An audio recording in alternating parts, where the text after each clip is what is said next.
मेरा नाम हसीना है। मैं 20 साल की हूँ। जैसा कि लोग कहते हैं, देखने में बहुत खूबसूरत हूँ। जब भी मैं बाजार जाती हूँ, हर कोई मुझे ही देखता है। मेरे शौहर का नाम अनवर है।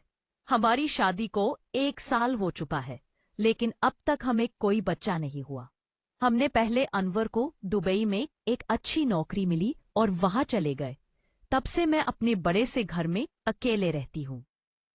एक शाम अनवर का फोन आया। मैंने उनसे कहा, मुझे अकेले अच्छा नहीं लगता, रात को डर भी लगता है। उन्होंने कहा, ठीक है हसीना, तुम एक नौकर रख लो जो दिन रात तुम्हारे साथ रहे और सारे काम भी करे। मुझे सुनकर अच्छा लगा। अगले दिन मैंने एक नौकर रख लिया जिसका नाम सगीर था। सगीर 18 साल का था, हटा कट्टा और देखने में खूबसूरत। अस्कारो ये बहुत अच्छा था और वो सारे काम ईमानदारी से करता। घर का काम खत्म करने के बाद वो मुझसे थोड़ी बातचीत भी करता। मैंने अनवर को फोन पर बताया कि मैंने सगीर को रख लिया है जो सारे काम करता है।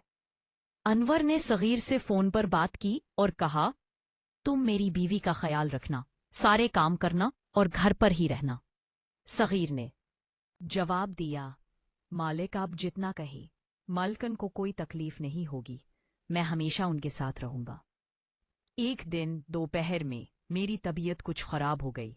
सर में हल्का हल्का दर्द था और शहर के तमाम महंगे अस्पताल बंद थे। तभी अनवर का फोन आया। मैंने उनसे कहा, आज मेरी तबीयत कुछ ठीक नहीं है। उन्होंने फिक्रमंदी से कहा, हसीना तुम आराम करो, परेशान हो तो डॉक्टर को दिखा लेना। मैंने हाँ कह दिया और फोन रख दिया। थोड़ी देर बाद सगीर ने घर के सारे काम खत्म कर दिए और मेरे पास आया। उसने पूछा, मालकन आपकी तबीयत खराब है क्या? मैंने कहा, हाँ सगीर, आज सर में दर्द है और तबीयत कुछ ठीक नहीं लग रही। उसने फौरन कहा, मालिकन मैं आपके सर की मालिश कर दूं, आपको बहुत आराम मिलेगा। मैंने पहले तो मना किया, लेकिन उसने इसरार किया, नहीं मालकन आपको सच में आराम मिलेगा। आखिरकार मैंने हाँ कर दी। सगीर किचन में गया, तेल गरम करके लाया और मेरे सर की मालिश शुरू कर दी। उसकी उंगलियां इतनी हल्की और माहिर तरीके से मेरे सर पर चल रही थीं कि सींच में मीर और दलम हो। दर्द कम होने लगा। मालिश खत्म होने के बाद मुझे बहुत राहत महसूस हुई। मैंने उससे कहा, सगीर तू सोफे पर बैठ। वो मेरे पास सोफे पर बैठ गया और हम दोनों बातें करने लगे। मैंने उससे उसके घर के बारे में पूछा। उसने सादगी से बताया कि वो एक छोटे से गांव से है। उसके माँ बाप खेती करते हैं और वो यहाँ शहर में कुछ पैसे कमाने आया है। उसकी बातों में एक अजीब सी ईमानदारी थी जो बहुत अच्छी लगी।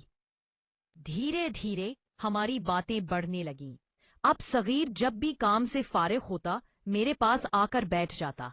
हम हंसी मजाक करते और वो मेरे सामने आराम से बैठ जाता। उसका रवैया इतना खुला और हल्का फुल्का था कि मुझे उसकी बातों में सुकून मिलता। एक दिन अनवर का फिर फोन आया। मैंने उनसे कहा, अनवर, सगीर बहुत अच्छा लड़का है, उसका रवैया बहुत अच्छा है और वो सारे काम बड़ी ईमानदारी से करता है। मुझे उसकी शक्ल भी अच्छी लगती है। अनवर ने खुश होकर कहा, ये तो अच्छी बात है हसीना, तुम आराम से रहो, अपनी सारी जरूरियात का सामान सफीर से मंगवा लिया करो और कोई भी जरूरत हो तो मुझे बताना। मैंने हंसते हुए कहा, ऐसा नौकर मुझे कहीं और नहीं मिल सकता। इतना अच्छा है वो। अनवर ने भी हंसकर कहा, ठीक है, तुम खुश रहो बस। धीरे धीरे सगीर के साथ मेरी बातचीत और हंसी मजाक हमारी रोजमर्रा की आदत बन गई। वो सुबह घर का काम खत्म करता, फिर मेरे पास आकर बैठता। हम कभी पुरानी यादों की बात करते, कभी गांव और शहर के फर्क पर हंसते, तो कभी फिल्मों और गानों पर चर्चा करते।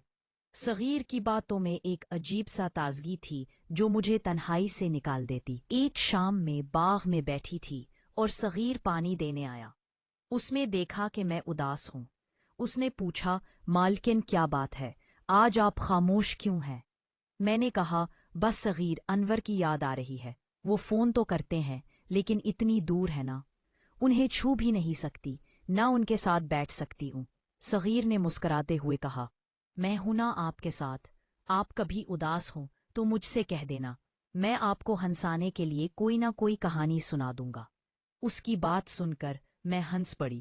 اس نے پھر اپنے گاؤں کی ایک مزاحیہ کہانی سنائی اور میں کہکہے لگا کر ہنسنے لگی۔ اس رات انور کا فون آیا۔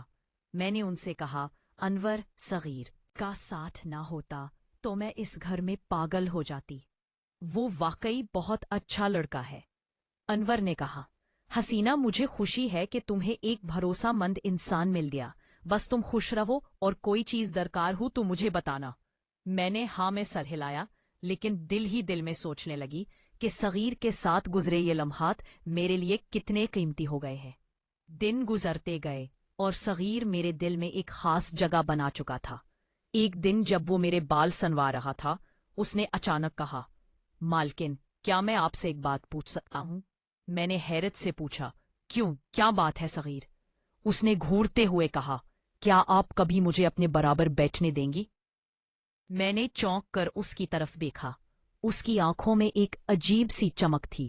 میں سمجھ گئی کہ اس کے دل میں کیا چل رہا ہے، لیکن میں نے صرف مسکرا کر کہا،